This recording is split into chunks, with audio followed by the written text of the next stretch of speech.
Est-ce que ça vous est déjà arrivé? Vous voyez un nouvel objet sur internet, vous en tombez amoureux, vous décortiquez tous les articles et regardez toutes les vidéos qui existent sur YouTube. Puis vous craquez, vous l'achetez, vous l'attendez impatiemment. Et quand vous commencez à l'utiliser, vous vous rendez compte que c'est pas forcément ce que vous aviez imaginé.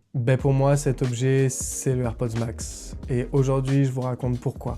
Moi, c'est Thomas et ici, on parle de tech, d'objets que j'utilise au quotidien, de voyage et de création. Donc, si ce genre de contenu vous intéresse, n'hésitez pas à vous abonner et à mettre un j'aime. Quand Apple a annoncé son tout premier casque, le AirPods Max en version Lightning, j'ai tout de suite été très intéressé par ce casque. J'avais envie d'en apprendre plus, de me le procurer, car comme tout passionné de tech, c'était le casque ultime. Mais à l'époque, j'étais pas forcément prêt à passer le pas. Pour moi, mettre un tel prix dans un casque, c'était beaucoup trop cher. Mais l'envie était bien là, je regardais toutes les vidéos que je trouvais sur YouTube, tous les articles, et je me voyais déjà l'utiliser dans le métro, dans l'avion ou pour travailler à mon bureau. J'avais complètement idéalisé ce produit. Alors j'ai commencé à suivre son évolution. Tous les ans, je regardais les rumeurs et je me demandais quand Apple allait enfin sortir une version améliorée de ce casque. Et puis finalement, un jour, la nouvelle tombe, Apple annonce la version 2 des AirPods Max en USB-C. Et là, je pense vraiment, comme la terre entière, j'ai été vraiment déçu. En regardant l'annonce, on s'est rendu compte qu'ils avaient simplement changé le port, passé du Lightning à l'USB-C, juste pour se mettre aux nouvelles normes européennes. Et pire encore, ils avaient gardé l'ancienne puce H1. Et pour vous donner une idée du décalage, les AirPods Pro 2,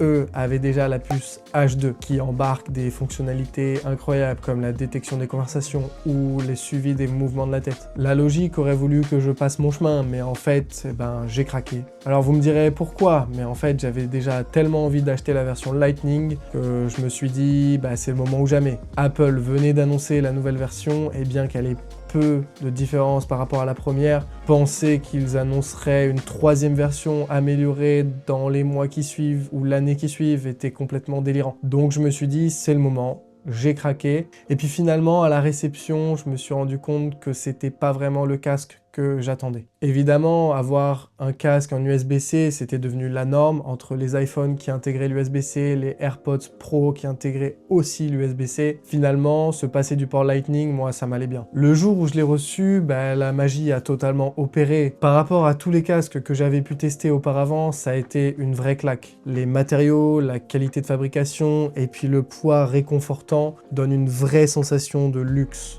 Mais évidemment, c'est surtout l'ergonomie dans l'écosystème Apple qui est son grand plus. En quelques secondes, il est connecté à son iPhone, à son iPad ou à son Mac. Il n'a même pas de bouton pour l'allumer et ça, on ne le retrouve sur aucun autre casque. Au début, je l'ai énormément utilisé, principalement parce que c'était la nouveauté et puis j'en avais très envie. L'autonomie est super, franchement, j'ai jamais eu de problème de batterie et je l'avais principalement acheté pour une utilisation assez précise, c'est-à-dire l'utiliser dans les transports, dans l'avion ou quand je pars en voyage. Et surtout pour profiter de la réduction de bruit, qui était sur le papier la meilleure réduction de bruit du marché. Mais finalement, après quelques temps, la réalité m'a rattrapé. Et je me suis rendu compte que mon usage n'était pas exactement ce que j'avais pu imaginer. Alors oui, le casque, il est encombrant.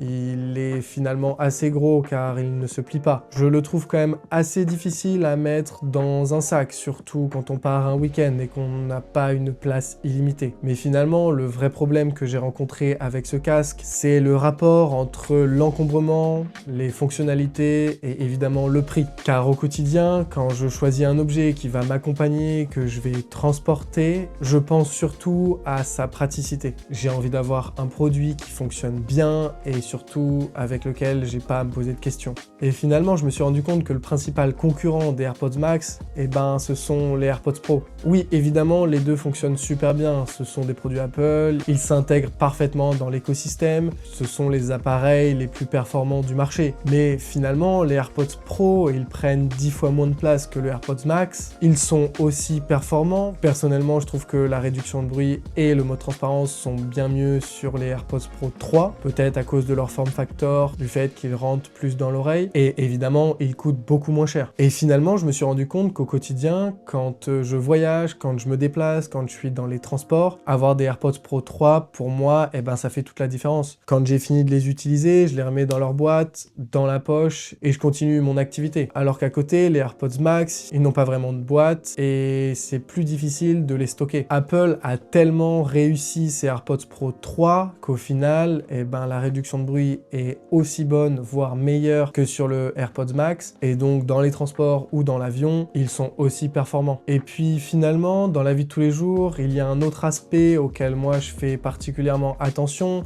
c'est que quand on a un gros casque sur la tête, ça nous enferme beaucoup plus, on est beaucoup plus isolé physiquement du reste du monde, et ça, je trouve que des fois, ça peut être un peu problématique. Et surtout, finalement, je me suis rendu compte au quotidien que j'avais pas forcément envie d'avoir un gros casque sur les oreilles tout le temps. Évidemment, je l'ai encore chez moi et je l'utilise dans certaines conditions. J'utilise quand je fais du montage, quand je veux être un peu plus enfermé dans ma bulle. Mais sinon, le reste du temps, eh ben, j'utilise que mes AirPods Pro 3. Et si on prend un peu de recul avec cette histoire, je trouve que c'est super intéressant. Finalement, ça parle de notre rapport à la tech. On se fait des films, on imagine une utilisation précise d'un objet, et puis finalement, dans le quotidien, on se rend compte que on ne l'utilise pas du tout comme on avait prévu. Finalement, les AirPods Max restent un excellent casque. Je remets pas du tout en cause l'efficacité du produit. Je pense que c'est encore un des meilleurs casques du marché, si ce n'est le meilleur casque du marché. Acheter le AirPods Max, ça m'a fait comprendre que des fois, on idéalise un peu trop un objet. On pense qu'en achetant un objet, on fera plus que ce qu'on fait déjà avec ce qu'on a. Et puis finalement, on se rend compte petit à petit que c'est pas vraiment le cas. Ça nous permet de mieux comprendre et de mieux appréhender nos besoins, surtout en matière de tech. C'est important de préciser que quand j'ai acheté les AirPods Max, j'avais déjà les AirPods Pro 2. Je ne les ai pas forcément achetés pour combler un besoin, mais plutôt pour avoir une expérience différentes. Et finalement, c'est très important pour les marques qu'elles comprennent quels sont les usages des utilisateurs. Et à mon avis, c'est pour ça qu'Apple s'est positionné sur les deux segments, segment des écouteurs et segment du casque. Car chaque personne est différente et va forcément préférer un objet à l'autre. Et pour moi, je l'ai compris, ce sont les AirPods Pro qui l'emportent. Et du coup, forcément, ça m'intéresse de savoir si vous aussi, un jour, vous avez acheté un produit en vous imaginant un usage et qu'au final, vous ne l'avez pas utilisé du tout comme vous le pensiez. N'hésitez pas à me le raconter en commentaire, ça m'intéresse beaucoup de lire vos expériences. Merci à tous d'avoir regardé la vidéo jusqu'au bout. N'hésitez pas à mettre un j'aime, à vous abonner et je vous retrouve bientôt pour une autre vidéo. C'était Thomas, ciao!